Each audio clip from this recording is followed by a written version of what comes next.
नमस्कार। शाम के 7 बजने को हैं। देश के सबसे लोकप्रिय, सबसे विश्वसनीय और नंबर 1 शो शंखनाद में आप सभी का स्वागत है। आपके साथ मैं हूं चित्रा त्रिपाठी। चुनाव आते ही मंदिरों में घंटियों की आवाज तेजी से गूंजने लगती है। मजारों पर मत्था टेकने वालों की तादाद काफी तेज हो जाती है। वहीं दूसरी तरफ आज रविदास जयंती है, लिहाजा नेता लगातार रविदास मंदिर जाकर अलग अलग कार्यक्रम कर रहे हैं। कोई लंगर खिला रहा है लोगों को, तो कोई दूसरी तरफ मंदिरों में घंटियां बजाकर अलग ही संदेश देने की कोशिश कर रहा है।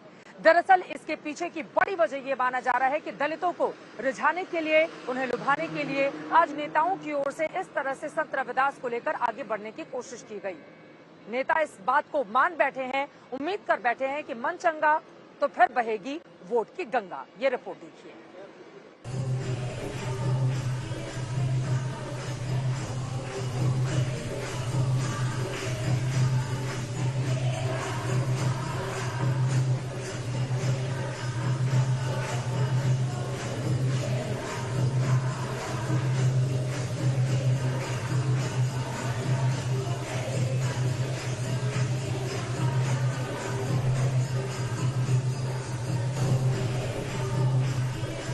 पीएम की भक्ति का रंग, बज रहे करताल और मृदंग, आस्था का ये ढंग, प्रधानमंत्री के मन में उठती तरंग, पीएम को पास पाकर चेहरों पर दिखती उमंग दंग करने वाली है। संत रविदास के दर पर मगन है प्रधानमंत्री नरेंद्र मोदी। वो करताल बजाते हैं, रविदास के भजन गाते हैं और रविदास की शरण में झूम झूम जाते हैं। संत रविदास की जयंती पर पीएम मोदी दिल्ली के करोल बाग में भक्तिकाल के महान संत रविदास के मंदिर पहुंचे तो उनकी भक्ति के रंग में रंग गए।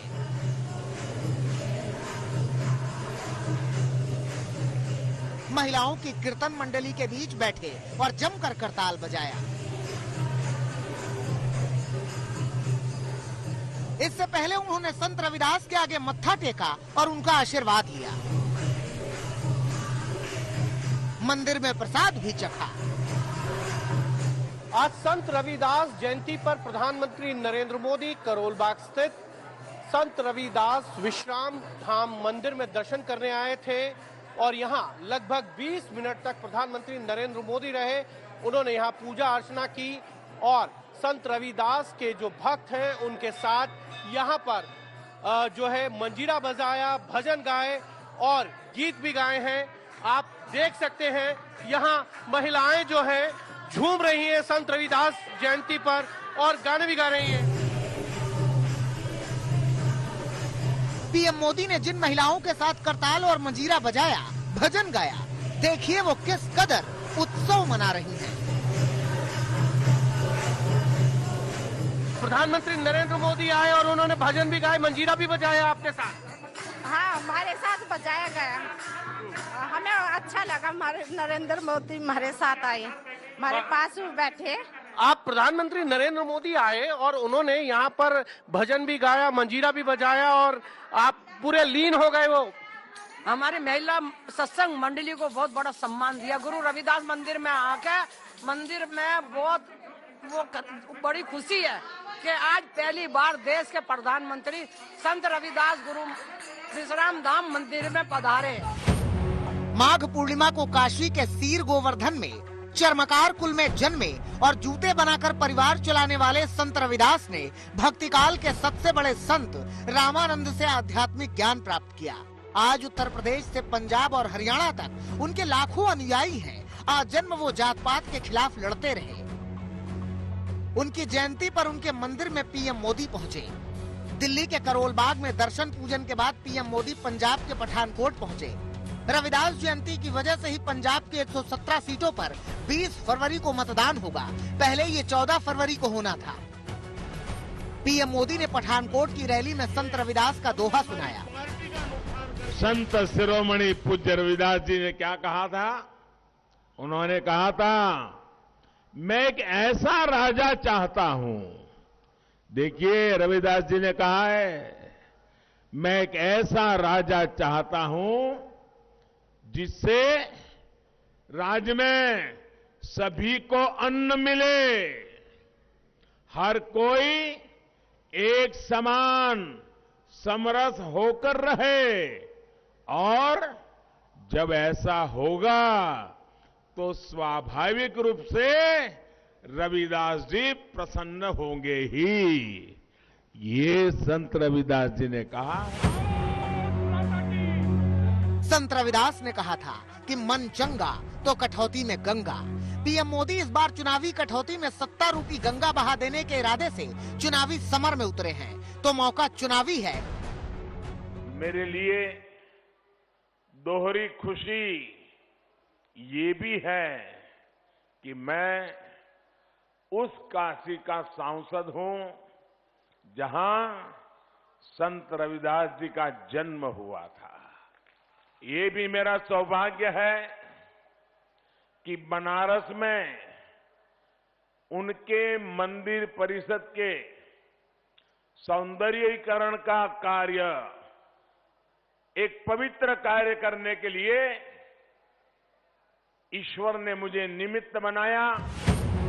और जीत के लिए वोट जरूरी है, लिहाजा जात पात के ऊपर समाज की सेवा का संदेश देने वाले संत रविदास के नाम पर सियासत तेज है। हर दल अपनी दाल गलाने के लिए दलितों का हितैषी बन रहा है। देखना यह होगा कि दलित इस चुनाव में किसकी दाल गलाएंगे। हिमांशु मिश्रा, दिल्ली आज तक। दरअसल सवाल दलित वोट बैंक का है। सवाल पंजाब और उत्तर प्रदेश में दलितों के वोट को अपने पाले में करने का है। पंजाब में जहां 32% बड़ी दलित आबादी है, तो वहीं उत्तर प्रदेश में 22 से 24%। 20 तारीख को मतदान होने हैं। यकीनन इसे लेकर पार्टियों के अपने अपने दावे, अपने अपने वादे, इन सब के बीच भक्ति की गंगा बहाकर वोट को लेने की ये कोशिश है।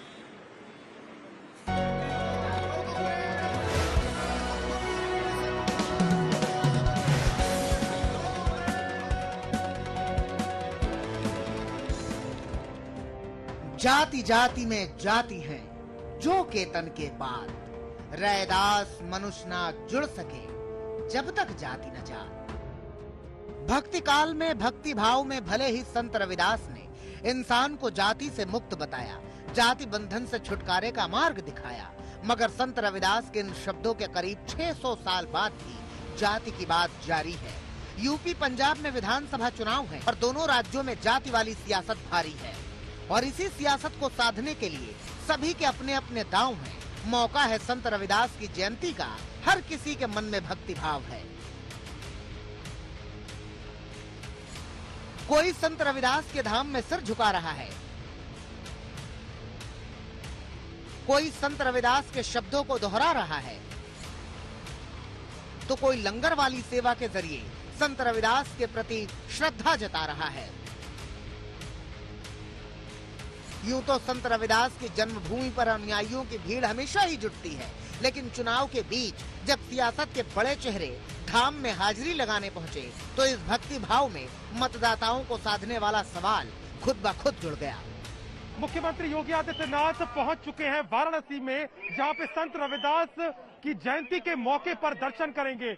मुख्यमंत्री की मौजूदगी उत्तर प्रदेश चुनाव के बीच में और पंजाब की सियासत की सुगबुगाहट के बीच में कहीं ना कहीं सीधे तौर पर कई सियासी मायनों में महत्वपूर्ण मानी जाती है। गुरु रविदास जयंती के इस मौके पर उनकी जन्मस्थली पर पहुंच के सीर गोवर्धन पर्वत पे वो मंदिर यहाँ पर गोवर्धन पर्वत मंदिर में यहाँ पर दर्शन करेंगे। योगी आदित्यनाथ ने संत रविदास मंदिर में दर्शन किए और फिर लंगर भी चखा।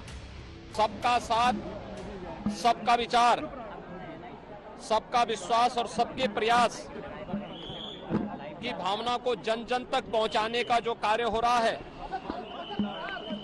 उसके पीछे सदगुरु संत रविदास जी की प्रेरणा है। और इस महान संत ने उस कालखंड में काशी की धरती से भक्ति का जो संदेश दिया, वह आज भी हमें एक नई प्रेरणा और नया प्रकाश प्रदान करता है।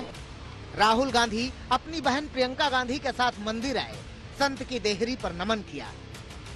ये जो स्थान है, ये जन्म स्थली है संत रविदास जी की, और आज रविदास जयंती के उपलक्ष्य में आप देखिए कि यहाँ पे राहुल गांधी और उनके साथ में जो है वो प्रियंका गांधी पहुंचे हैं। इस मंदिर में पहले भी राहुल गांधी आ चुके हैं और यहाँ पर आपको मैं दिखाना चाहूंगी दृश्य कि किस तरीके से जो है यहाँ पर जो राहुल गांधी और उनके साथ तमाम जितने कांग्रेस पार्टी के वरिष्ठ नेता हुए हैं, साथ में प्रियंका गांधी वाड्रा पिछले साल भी आई थी यहाँ पर। और यहाँ के हम आपको जो है रविदास मंदिर के दृश्य दिखा रहे हैं कि राहुल गांधी और उनके साथ प्रियंका गांधी जो है वो मंदिर में पहुंचे हैं यहाँ पर और लंगर में शामिल होकर सेवा भाव से लोगों से जुड़ने की कोशिश की। बहुत अच्छा अनुभव, लंगर खिलाया हमने। मैं हर साल आती हूँ। मैं माना जा रहा है कि संत रविदास के बहाने पंजाब और यूपी में दलित वोट साधने और साथ लाने का प्रयास हो रहा है, क्योंकि उत्तर प्रदेश में दलितों की आबादी 21% के करीब है, जहां विधानसभा में दलितों के लिए 84 सीटें आरक्षित हैं। वहीं पंजाब में तो दलित वोटरों पर ही सबसे बड़ा चुनावी दांव है। पंजाब में दलितों की आबादी करीब 32% है। शायद यही वजह है कि राहुल और प्रियंका गांधी के आने के पहले ही पंजाब के मुख्यमंत्री चरणजीत सिंह चन्नी संत रविदास के मंदिर पहुंचे और करीब 45 मिनट मंदिर में रहे। कीर्तन में भाग लिया, सत्संग में हिस्सा लिया, श्रद्धालुओं से बात की। पंजाब में जीत का दावा कर रही आम आदमी पार्टी के नेता भी इस कवायद में पीछे नहीं रहे। खुद सांसद संजय सिंह वाराणसी पहुंचे और संत रविदास के प्रति श्रद्धा दिखाई। रविदास जयंती पर, क्योंकि 20 तारीख को मतदान होना है और रविदास जयंती के मौके पर प्रधानमंत्री नरेंद्र मोदी दिल्ली के रविदास मंदिर गए, राहुल और प्रियंका बनारस रविदास मंदिर गए, तो अरविंद केजरीवाल अपने पंजाब दौरे के दौरान जालंधर में रविदास मंदिर गए, लोगों से अपील की कि वोट न बंटने पाए। जाहिर है दलित वोटर जहां निर्णायक भूमिका में हैं, बिना उनके सत्ता पर बैठना मुश्किल है और ऐसे में कोई भी नेता ये नहीं चाहेगा कि सबसे बड़ा वोटर उनके हाथ से निकल जाए। चुनावी माहौल में संत रविदास के दर पर नेताओं के इन दौरे से सियासी सवाल उठने लाजमी हैं, लेकिन नेता इसे श्रद्धा बता रहे हैं, संत रविदास के प्रति भक्ति भाव जता रहे हैं। मैं यहाँ आया हूँ, एक भी बात पॉलिटिक्स की नहीं की है, ना ही मैं कोई पॉलिटिकल बात का जवाब देता हूँ, लेकिन मैं अपने गुरु के घर में आया हूँ। किसी को इसमें ही पॉलिटिक्स लगती है तो लगती रहे। राजनीति करने का प्रश्न नहीं है, श्रद्धा के साथ इनके विचारों को अपने जीवन में अपनाने का प्रश्न है और उसको केजरीवाल जी और आम आदमी पार्टी और हमारे जितने भी साथी हैं पंजाब के, यूपी के, देश के, वो अपने जीवन में उतारने का प्रयास। संत रविदास की जयंती की वजह से ही पंजाब में मतदान की तारीख 14 फरवरी की जगह 20 फरवरी कर दी गई। उधर दिल्ली सरकार ने भी इस मौके पर सार्वजनिक छुट्टी घोषित कर रखी है, यानी हर कोई इस कोशिश में है कि कैसे भी दलित वोट में सेंध लगाई जाए, भक्ति की शक्ति से ही सही चुनाव में अपनी पार्टी का परचम फहराया जाए। सुप्रिया भारद्वाज के साथ अभिषेक मिश्रा, वाराणसी, आज तक।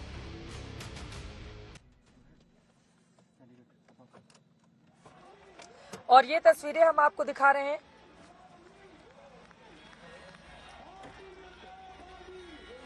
आपको बताते चले कि किस तरह से तमाम नेता लगातार अगले चरण के मतदान के लिए नेता लुभाने में लगे हुए हैं आम जनता को, और उसी के तहत ये नारेबाजी की तस्वीरें, झांसी की ये तस्वीरें हम आपको दिखा रहे हैं।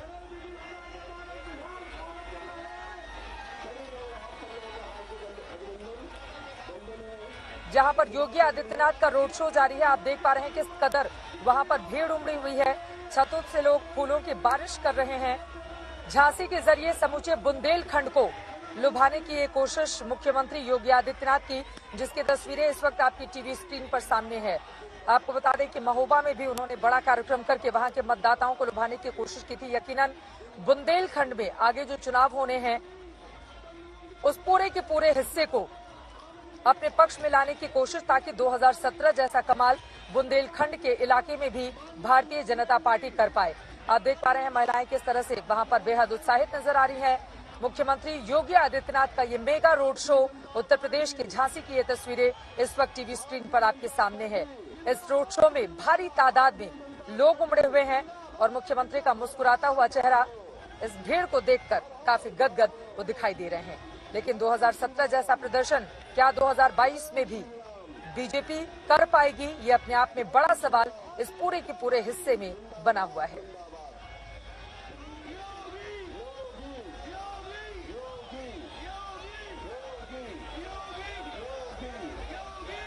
प्रधानमंत्री नरेंद्र मोदी और योगी आदित्यनाथ को लेकर आप सुन पा रहे हैं किस तरह से वहां पर नारेबाजी हो रही है।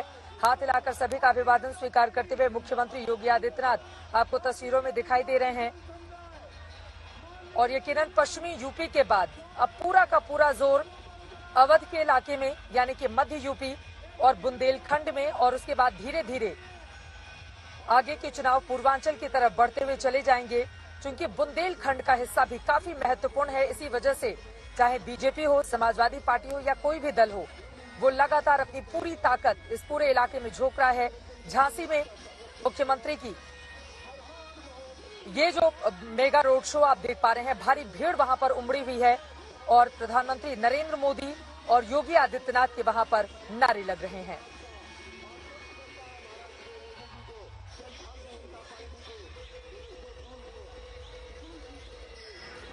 उत्तर प्रदेश में तीसरे चरण के मतदान को लेकर पार्टियों ने पूरा जोर लगा दिया है। प्रधानमंत्री नरेंद्र मोदी आज जहां सीतापुर में जमकर गरजे विरोधियों पर, वहीं दूसरी तरफ कानपुर में राजनाथ सिंह ने हुंकार भरी।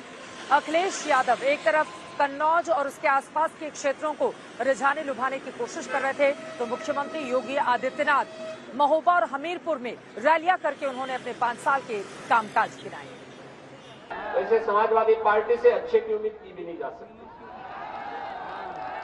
उनकी संवेदना किसानों के प्रति नहीं, नौजवानों के प्रति नहीं, बेटियों की सुरक्षा के प्रति नहीं, उनकी संवेदना तब होती है भाइयों बहनों, तब जागती है जब माफियाओं के ऊपर बुलडोजर चलता है। तब कहते हैं नहीं करना चाहिए।